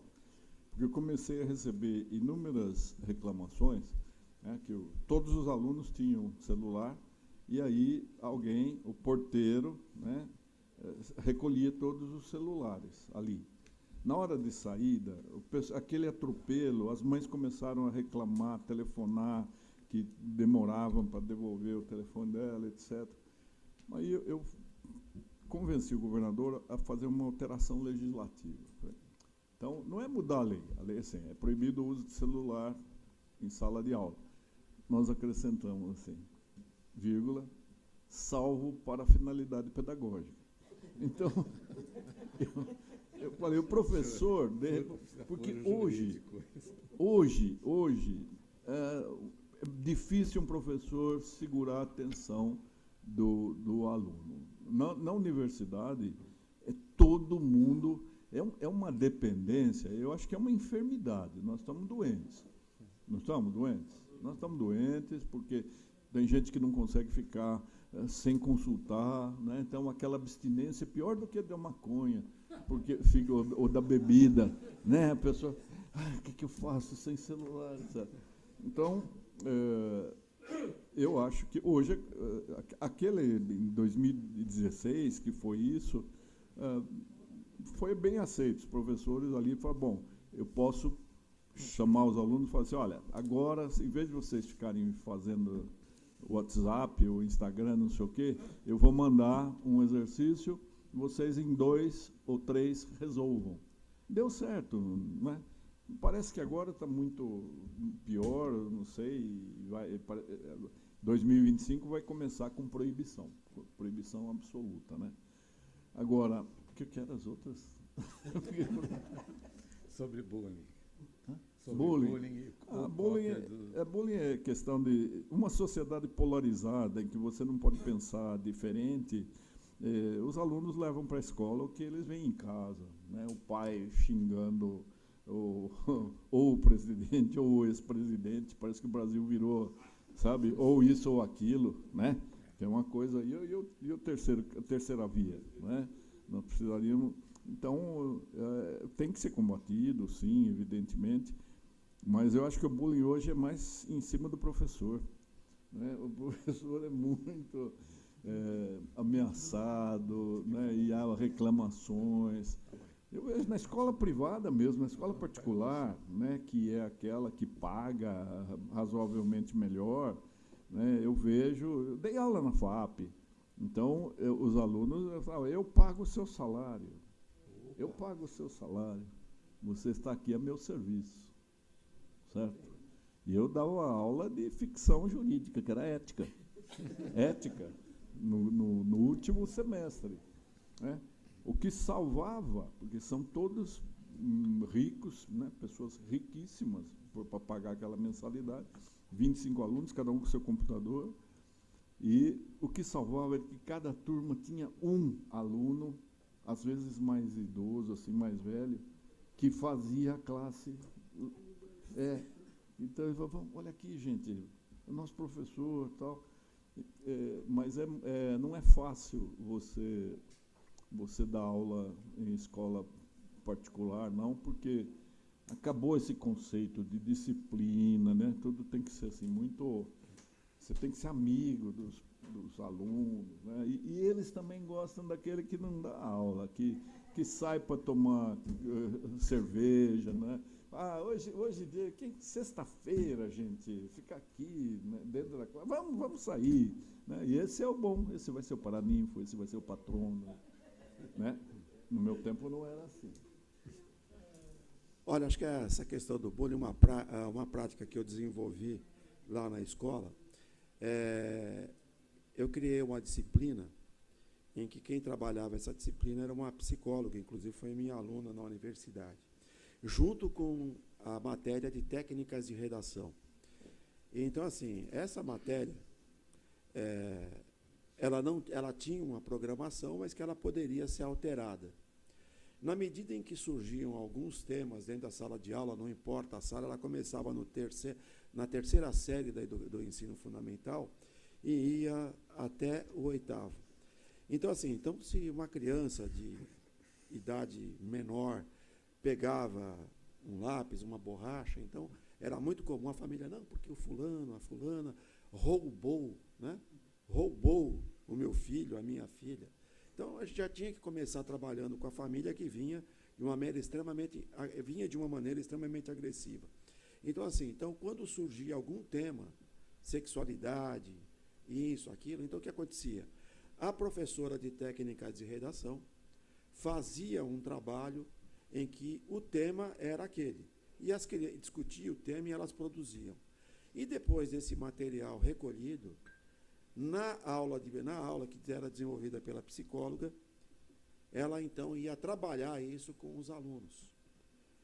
E na medida em que havia algum tipo de desavença, a sala do diretor, às vezes, tinha mais alunos do que a própria sala de aula. Porque eu sempre acolhi os alunos na minha sala para a gente poder conversar. Então, existia uma questão muito curiosa, que às vezes os alunos não queriam ir para o intervalo ou assistir uma aula porque eles queriam estar conversando. Então, veja que eu procurava fazer com que, na verdade, o pessoal entendesse que às vezes era muito mais produtivo você brecar uma aula temática de um assunto que, de repente, era um tema conteudista e, de repente, você bater papo. Só que você tinha que, na verdade, estabelecer qual vai ser o caminho dessa conversa. Este momento nós vamos parar, mas no outro nós vamos ter que produzir. E eu vou dizer que, graças a Deus, né, e graças às atividades dos professores que também a gente preparava, nós tínhamos sábados de preparação, de formação em serviço, a gente tinha muito poucas atividades relativas a bullying, né? Então, assim, eu acho que cada escola, na verdade, cada escola tem um bom projeto quando ela, na verdade, participa, desenvolve e participa de uma maneira coerente em cima do seu projeto. E com relação à formação de professores, eu não sei se o pessoal está acompanhando, eu tenho pego algumas notícias de Portugal, da Espanha. Existe uma fuga da sala de aula terrível. E a ONU produziu um documento recente que é uma preocupação fortíssima com a falta de professores, não nesse ou naquele país, mas é uma falta de professores em nível mundial. Então, já é uma preocupação da própria ONU com a falta de professores no mundo inteiro. E com relação a uma série de projetos e que a gente tem um certo modismo, eu não sei aqui quem vai se lembrar de uma questão que veio para o Brasil muito forte, que foram chamados temas transversais. Hoje nós temos os percursos pedagógicos, né, pela nova BNCC. Os chamados temas transversais que vieram para o Brasil como se fosse um grande boom da educação brasileira, para entender essa questão de copiar o que fica lá fora, que foi um tema de perguntas aqui, né? A gente copiar temas transversais surgiu na Espanha, e aí um amigo nosso aqui na USP, que já voltou para a Espanha, trabalhando lá, e aí eu perguntei para ele, só uma coisinha, e temas transversais na Espanha? Foi uma legislação que não foi aplicada. Vocês sabiam que essa febre dos temas transversais fez com que várias editoras brasileiras, de capital brasileiro, foram vendidas para capital espanhol? Tá certo? Então, vejam, essa questão de copiar, eu vou dizer, nós temos muito bons educadores, pedagogos, que poderiam estar fazendo um processo extremamente contributivo para que a gente tivesse e tenha na educação brasileira efetivamente a saída, e não o trem no sentido contrário. Então, assim, eu acho que nós temos que olhar, e quando perguntaram sobre a questão do prêmio Nobel, já perguntaram quantos talentos, né? A professora Edmara falou do Gleiser. Onde ele está? Então, existe uma fuga de talentos brasileiros incrivelmente grande, inclusive no ensino superior. Então, é só ver. Quantos de nós já não vimos, por exemplo, o relato de que na NASA nós temos brasileiros e brasileiras na NASA? Então, é só perguntar. Então, se nós tivéssemos efetivamente um processo de manter talentos, inclusive na sala de aula, como o doutor Nalini falou, com certeza nós temos um processo educativo, né? Eu lecionei durante muito tempo na pedagogia também, né? Estatística aplicada à educação. Era terrível, complicado. Então, muitas pessoas às vezes falam assim, eu não sei o que fazer, vou fazer pedagogia. Como não sabe o que fazer? Esse é que tem que saber o que fazer. Então, de repente, o que não sabe o que fazer, vai fazer pedagogia. Pera um pouco, né? Então, assim, pessoal, eu quero crer que, não sei se dá para dar essa luz, mas existem boas práticas que eliminam o bullying? Não. Mas que com certeza vai amenizar, vai, né? É isso aí. Para deixar.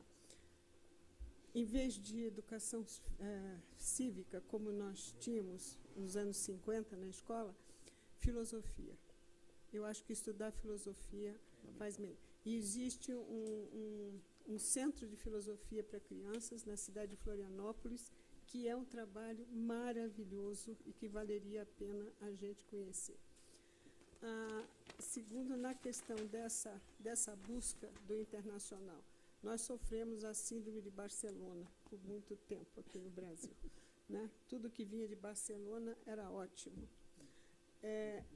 Nós temos excelentes pessoas.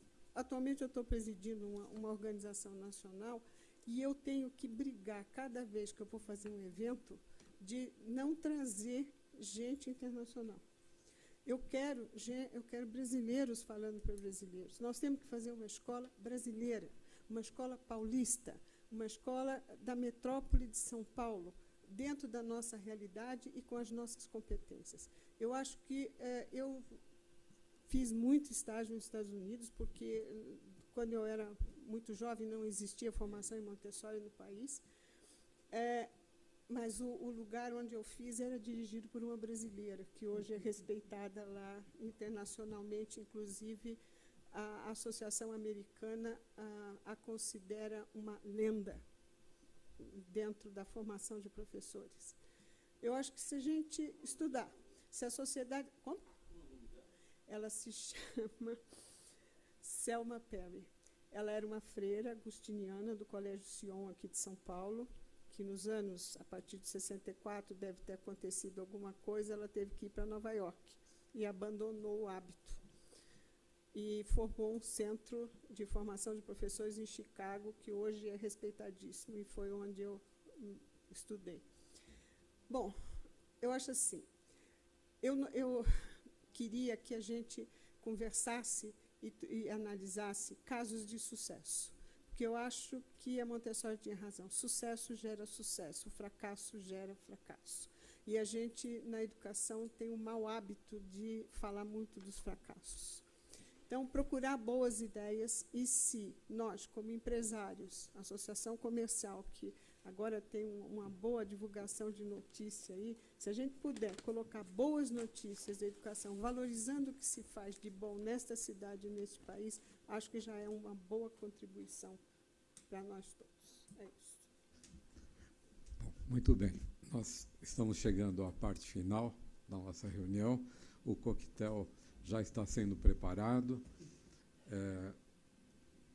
E assim como está sendo preparada também uma sonora chuva aí fora, né? E, então, emendando esse tema, nós não poderíamos deixar passar batido a presença do nosso secretário executivo de Mudanças Climáticas, né? Para que nos falasse, em poucas palavras, o que nos espera aí fora e doravante dentro dessa gestão. Bom, como nós temos aquele complexo de vira-lata, né? Essa iniciativa do prefeito Ricardo Nunes de criar uma Secretaria Executiva de Mudanças Climáticas é mais aplaudida fora do Brasil do que aqui. Foi a primeira cidade que criou. Só depois disso é que algumas outras, Niterói e outras, começaram a pensar nisso, né? Isso porque ele, lá sendo do extremo sul, ele começou a ver a destruição do remanescente da Mata Atlântica ali na região da represa do Guarapiranga, que é a única represa abastecida com nascentes próprias. O sistema Cantareira importa a água de Minas, é de Extrema, não é a água nossa, né? E a água da Guarapiranga já está contaminada, os afluentes arremessam diariamente esgoto in natura, substâncias químicas das indústrias e toda a sujeira daquele descarte irregular de resíduos sólidos, né? Então, com isso, ele percebeu a fragilidade, a vulnerabilidade de São Paulo, uma cidade de 12 milhões de pessoas, mas não pode ficar sem água. Então, ele começou a verificar que isso era consequência também das mudanças climáticas, né? E aí criou essa secretaria, junto à Secretaria do Governo, ou seja, junto ao gabinete do prefeito, e foi elaborado um plano clima. Nós temos um plano muito ambicioso de tentar mitigar os efeitos. Nesses 4 anos, a questão da mitigação, da atenuação, ela ficou em segundo plano, porque agora é adaptar a cidade para aquilo que vai acontecer mesmo. Nós temos certeza de que vão acontecer fenômenos extremos, como aconteceu em São Sebastião, em fevereiro de 2023, como aconteceu no Rio Grande do Sul. Vai acontecer. Então, nós temos que preparar. E isso, a Prefeitura tem feito muita coisa, né?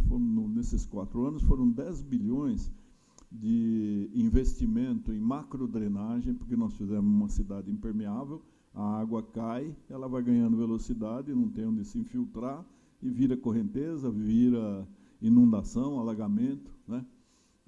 Então, macrodrenagem, limpeza de córregos, edificação de muros de contenção e de arrimo, limpeza de bueiros, né? Jardins de chuva, que é uma ideia da cidade esponja. Nós precisamos devolver, ainda que em pequenas partículas, à natureza aquilo que nós roubamos dela, abrir espaços onde se plantem árvores, se plante qualquer vegetação que seja um anteparo à água, né? Para isso também servem os piscinões, que não são soluções, são paliativos. O piscinão devia ser um parque, deveria ser um jardim, não um lugar para receber água. Mas enquanto não se consegue fazer isso, precisa fazer piscinão. Com isso, nós não tivemos, nas chuvas de verão de 2023 e 2024, depois desse investimento, não tivemos morte por afogamento nem por desmoronamento. Hoje eu vi no Olfa 3 pessoas levadas pela enxurrada. Não é aqui, em Campinas e Itapevi, parece aí, né? Então, há esse investimento. Ao mesmo tempo, né, a cidade foi toda... houve um levantamento geológico, hidrológico e de vulnerabilidade social. Então, nós temos, na cidade inteira de São Paulo, aqueles quadrados, aquelas figuras geométricas em que nós sabemos exatamente qual vai ser a maior prioridade. Então, isso está sendo enfrentado de acordo com as possibilidades, não é? Mas nós sabemos exatamente onde vai acontecer alguma coisa e dando prioridade para elas. Nós temos 3 objetivos, assim, 3 atribuições que nos ocupam o tempo inteiro. A primeira é a Operação Integrada em Defesa das Águas, principalmente para cuidar da Guarapiranga, né? É um convênio Estado-município, mas é muito impotente diante da velocidade da invasão incessante, né, de pessoas que vão morar lá, que é uma região que é insuscetível de receber moradia, porque é uma região dos mananciais, de proteção da água. 12 milhões de pessoas precisam mais de água do que aqueles que vão morar ali. É difícil de fazer entender. Nós temos o plano de prevenção de chuvas de verão, que é esse que foi feito esse investimento, e temos a Confrota, que é uma tentativa de descarbonização, né, do transporte, que é o maior vilão, mas essas questões de transporte e da energia estacionária são questões que interferem na competência municipal. O município não tem toda a competência, são questões federais, e tudo que se pôde fazer para dificultar a aquisição de 2.600 ônibus, o dinheiro está ali empenhado, tem o dinheiro, mas não houve condições de comprar até agora, né? Porque a Enel, essa famigerada concessionária de energia elétrica, fez um cálculo astronômico para adaptar as garagens, para colocar a recarga, né, da bateria. Depois a nossa PM, os bombeiros, coronel, fez um projeto de separação entre um ônibus e outro, com muros blindados, com uma distância exagerada. Dizem que é lobby da Toyota, que não quer que entre nada elétrico, de transporte elétrico no Brasil, né? Então, que torna quase inviável. Então, teve que fazer outros levantamentos, outras perícias, outros estudos técnicos para mostrar que não existe tanto perigo assim.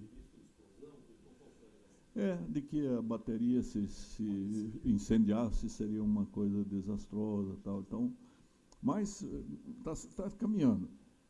A prefeitura conseguiu que os veículos de e coleta de lixo sejam movidos a energia elétrica ou energia renovável.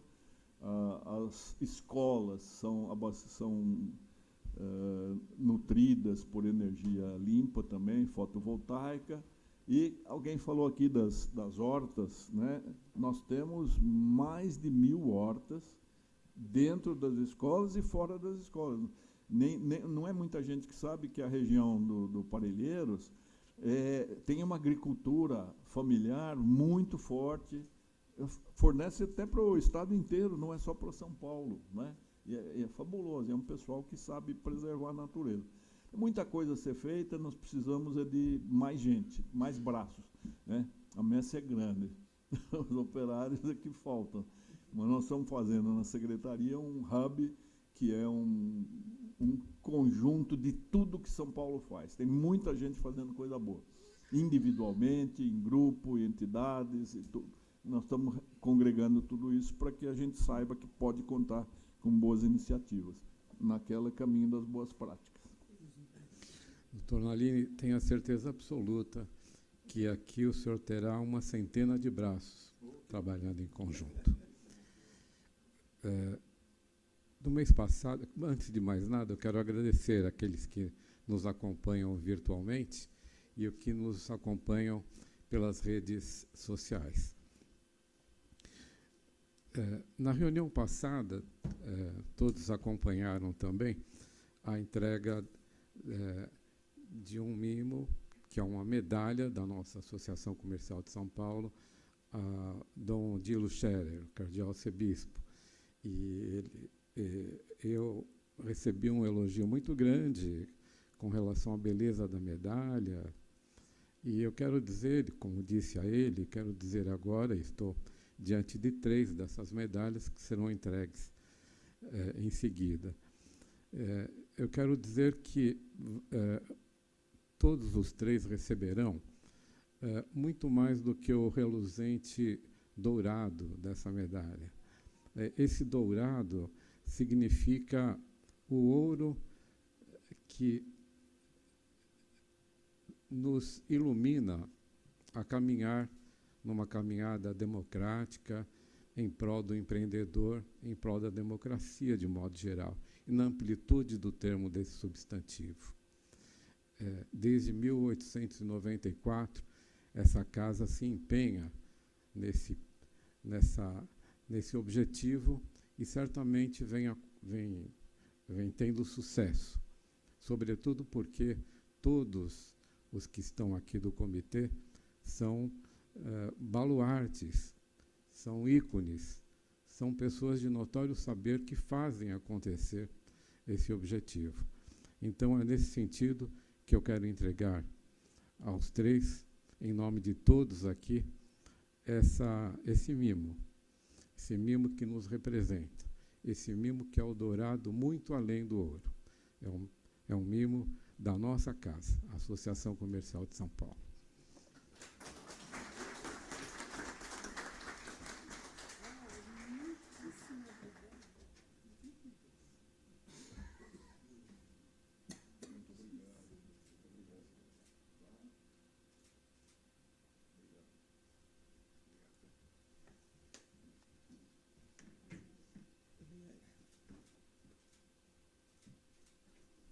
Faltou posar com a Edmara, né? Eu sou terrível.